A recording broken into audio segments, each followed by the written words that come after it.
Artigo 20. Nas esferas administrativa, controladora e judicial, não se decidirá com base em valores jurídicos abstratos sem que sejam consideradas as consequências práticas da decisão.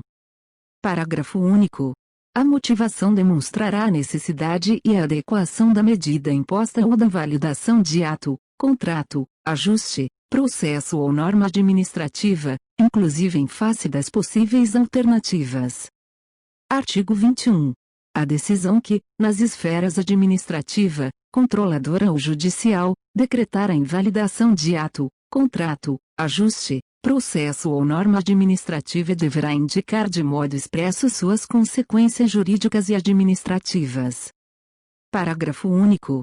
A decisão a que se refere o caput deste artigo deverá, quando for o caso, indicar as condições para que a regularização ocorra de modo proporcional e equânime, sem prejuízo aos interesses gerais, não se podendo impor aos sujeitos atingidos ônus ou perdas que, em função das peculiaridades do caso, sejam anormais ou excessivos.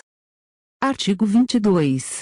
Na interpretação de normas sobre gestão pública, serão considerados os obstáculos e as dificuldades reais do gestor e as exigências das políticas públicas a seu cargo, sem prejuízo dos direitos dos administrados. Parágrafo 1º.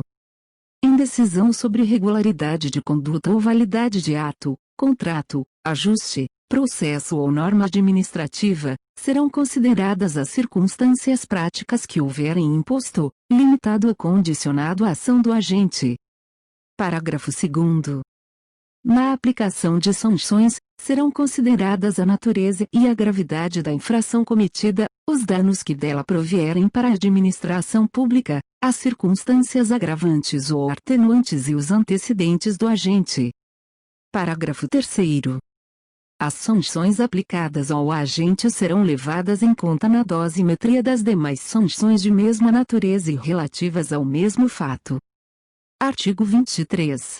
A decisão administrativa, controladora ou judicial que estabelecer interpretação ou orientação nova sobre norma de conteúdo indeterminado, impondo novo dever ou novo condicionamento de direito, deverá prever regime de transição quando indispensável para que o novo dever ou condicionamento de direito seja cumprido de modo proporcional, equânime e eficiente sem prejuízo aos interesses gerais.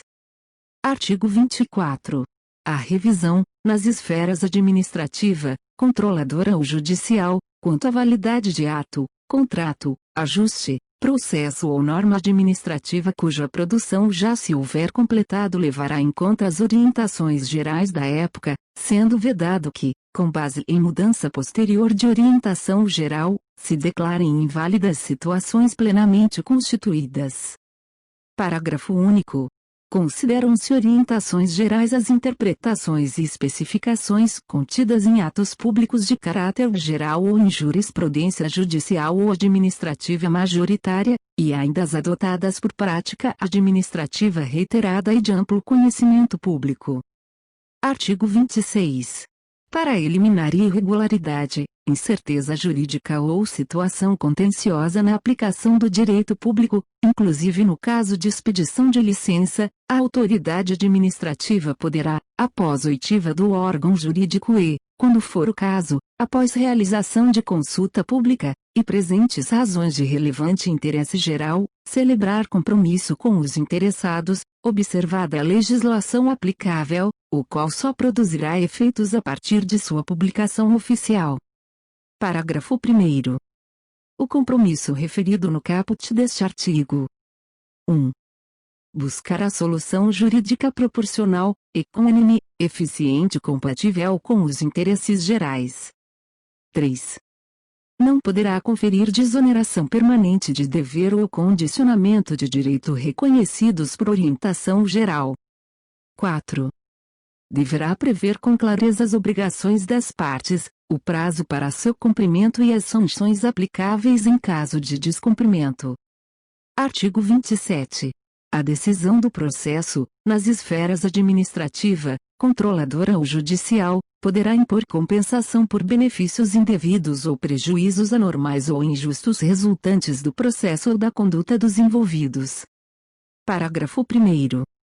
A decisão sobre a compensação será motivada, ouvidas previamente as partes sobre seu cabimento, sua forma e, se for o caso, seu valor. Parágrafo 2º. Para prevenir ou regular a compensação, poderá ser celebrado compromisso processual, entre os envolvidos. Artigo 28. O agente público responderá pessoalmente por suas decisões ou opiniões técnicas em caso de dolo, ou erro grosseiro. Artigo 29.